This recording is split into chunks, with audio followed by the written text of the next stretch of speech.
अस्सलाम वालेकुम student, I am Firoz Shah, physics lecturer. आज हम chapter number 4 first year physics book का वर्क, पावर एंड एनर्जी के एमसीक्यूज डिस्कस करेंगे। पहला ऑब्जेक्टिव जो बुक में है वो ये है कि हमारे पास है इंक्लाइन प्लेन। इस इंक्लाइन प्लेन पर एक बॉडी है जिसे हम धक्का दे रहे हैं ऊपर से। यहाँ हम खड़े हैं और यहाँ से हम इसको नीचे धक्का दे रहे हैं और ये बॉडी कांस्टेंट स्पीड से नीचे आ रही है। हमें इस क्वेश्चन में ये मालूम करना है कि मैक्सिमम वर्क कौन सा फोर्स करेगा। तो जो फोर्स सबसे ज्यादा होगा वो वर्क भी मैक्सिमम करेगा। ये हमारा फोर्स है। अगर बॉडी नीचे आ रही है तो हम जानते हैं कि ऊपर की तरफ क्या बनेगा, आपका आंसर फ्रिक्शन बनेगा डेफिनेटली।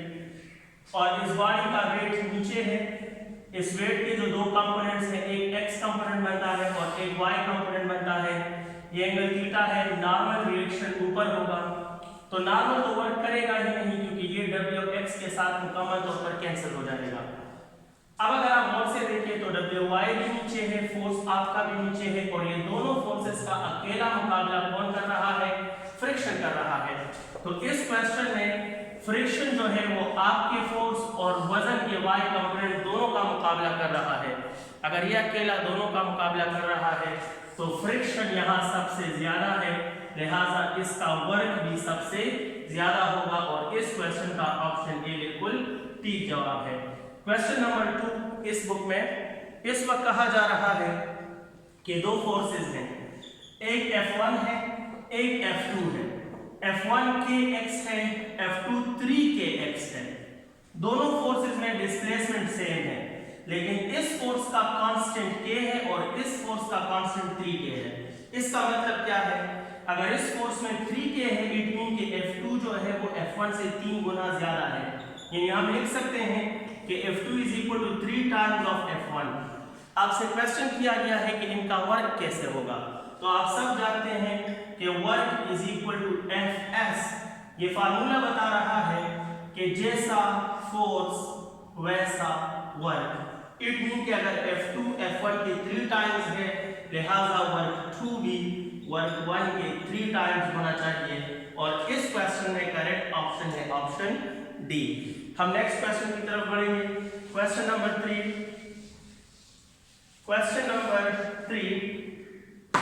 एक्सरसाइज का, और क्वेश्चन नंबर 3 में है कि जमीन है, इसकी एस्केप वेलोसिटी हमने मालूम की हुई है gm/r के बराबर है। ये फार्मूला है। इससे आंसर आता है 11.2। अब क्वेश्चन ये है डियर स्टूडेंट्स कि इस जमीन का मास आपने डबल कर दिया और इसका रेडियस आपने हाफ कर दिया। रेडियस हाफ कर दिया, मास डबल कर दिया, तो बताएं कि नई एस्केप वेलोसिटी क्या होगी। तो आप कहें सर नई एस्केप वेलोसिटी में √g, मास की जगह डबल मास और रेडियस की जगह हाफ रेडियस। लेकिन ये 2 इधर डिवाइड है, ऊपर जाएगा तो मल्टीप्लाई हो जाएगा, लिहाजा escape velocity is equal to √4 times of gm/r और 4 का रूट बनता है 2 और gm/r √ पुरानी एस्केप वेलोसिटी, तो 2 मल्टीप्लाई बाय 11.2 22.4 एंड हेंस इस क्वेश्चन का जो आंसर है वो ऑप्शन सी ठीक है। Let me discuss question number 4 of exercise chapter number 4 work, power and energy. We are dealing MCQs। So my dear student, question number 4 क्या है? An example of non-conservative force।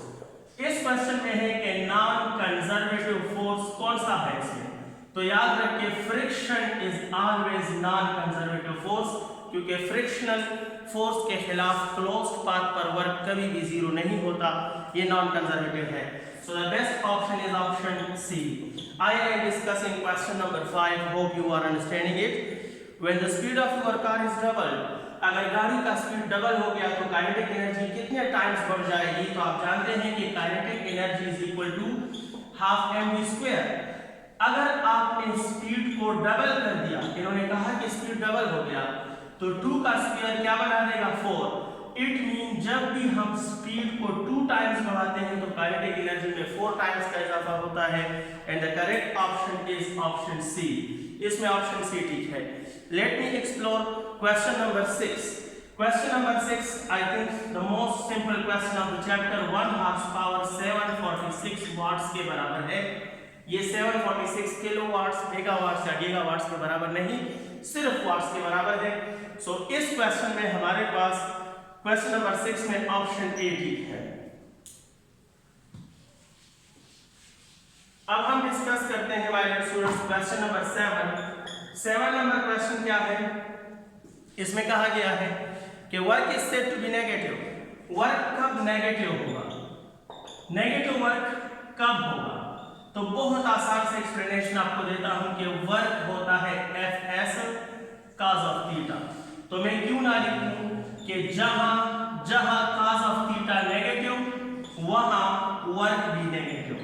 और हम जानते हैं कि cos ऑफ थीटा नेगेटिव कब होता है? सेकंड क्वाड्रेंट में।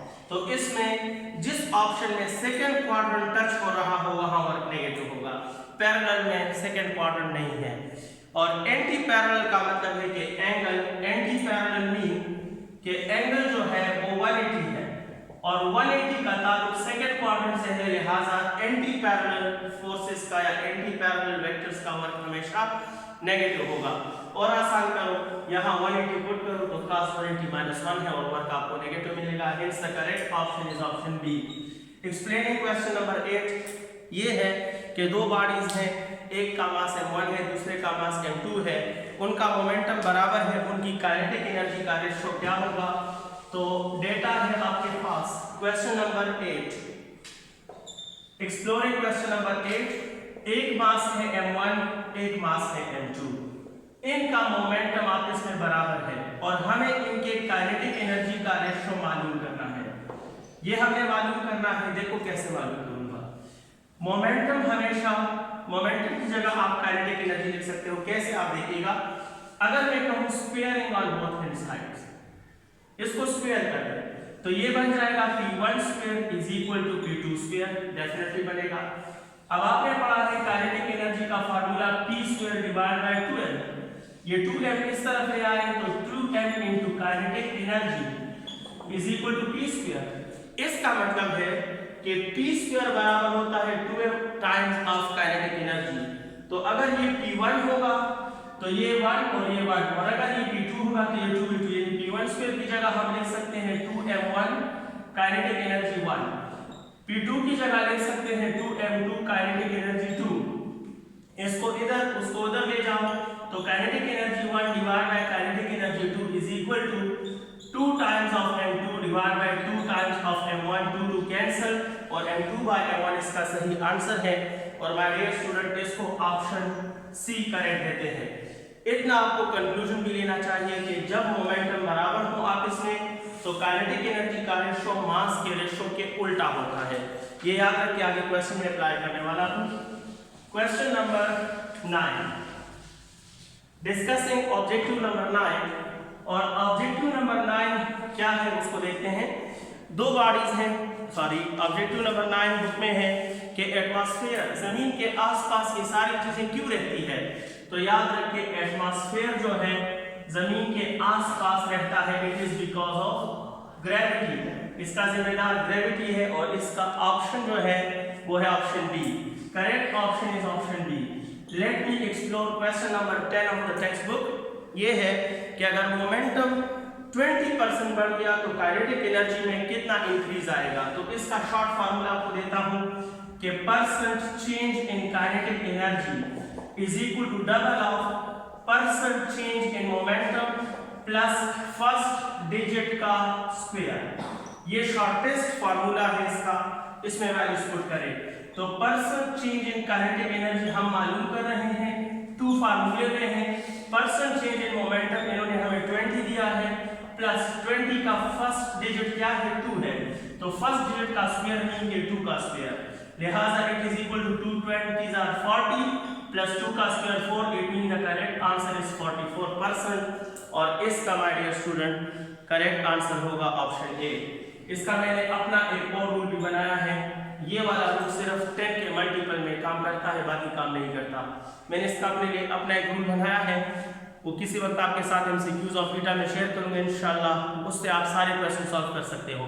Question number 12, last 3 question remaining इस एक्सरसाइज के last 3 questions MCQs. Question number 12 और क्वेश्चन नंबर 12 क्या है 11 सॉरी, इसमें कहा गया है कि क्वेश्चन नंबर 11 में है कि फर्ज कीजिएगा आपके पास if the kinetic energy of body become 4 times of its initial value then the new momentum will be. अगर काइनेटिक एनर्जी 4 टाइम्स हो जाए तो न्यू मोमेंटम के बारे में आपका क्या ख्याल है? बहुत आसान क्वेश्चन, 1 सेकंड के अंदर सॉल्व होता है, सॉल्यूशन की जरूरत ही नहीं है। काइनेटिक एनर्जी p²/2m आप सब जानते होंगे। ये कह रहे हैं कि काइनेटिक एनर्जी के साथ क्या आया है 4। काइनेटिक एनर्जी के साथ 4 कब आएगा? स्क्वायर की वजह से अगर हम यहाँ 2 लगाएंगे तो जब भी मोमेंटम डबल होगा तो काइनेटिक 4 होगी, बिकॉज 2 का स्क्वायर क्या बनता है 4। तो जब काइनेटिक 4 टाइम्स बनेगी तो शर्त है कि मोमेंटम क्या होगा? ट्वाइस होगा, डबल होगा, और twice mean become twice of its initial value. Option A बिल्कुल सही है।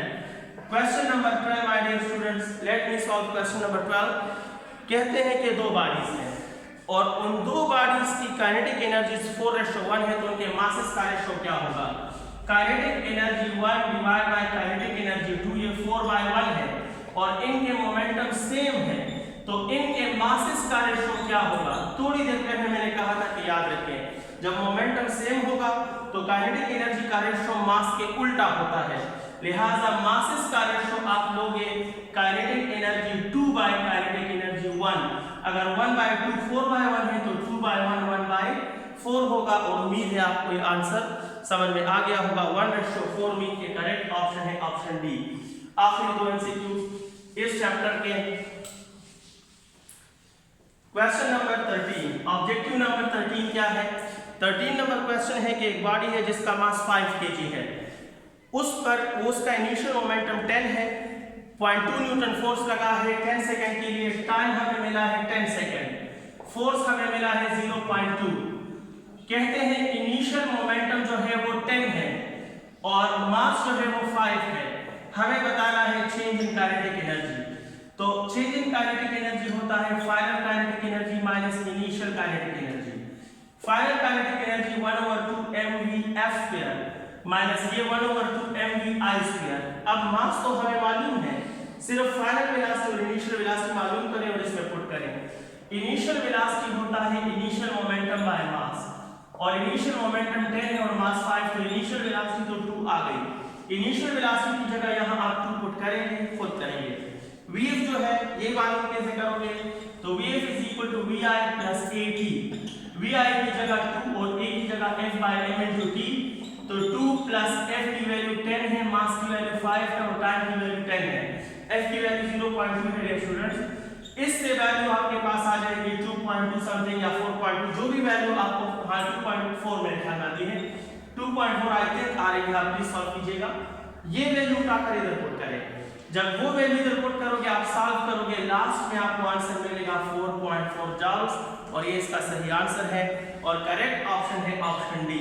क्वेश्चन नंबर 14 इस चैप्टर का, इसका 14 नंबर क्वेश्चन और लास्ट क्वेश्चन जो है, अगर फोर्स और डिस्प्लेसमेंट दोनों डबल हो जाए तो वर्क पर कितना इंक्रीज आएगा? तो work is directly to force and work is directly to displacement. अगर ये 2 टाइम तो वर्क डबल, और अगर ये 2 टाइम तो वर्क एक बार फिर डबल। तो जब वर्क 2 बार डबल होगा तो 1 से 2 और 2 से फिर 4 बनेगा। इट मीन के वर्क में जो इजाफा होगा वो कितने टाइम्स होगा? 4 टाइम्स होगा। होप डियर स्टूडेंट्स आप समझ गए होंगे, और इसमें ऑप्शन बी ठीक है। My dear student, due to some personal issues मेरा वीडियो लेट हो गया, इंशाल्लाह नेक्स्ट वीडियो जल्द अपलोड करूंगा। तब तक के लिए अल्लाह हाफिज।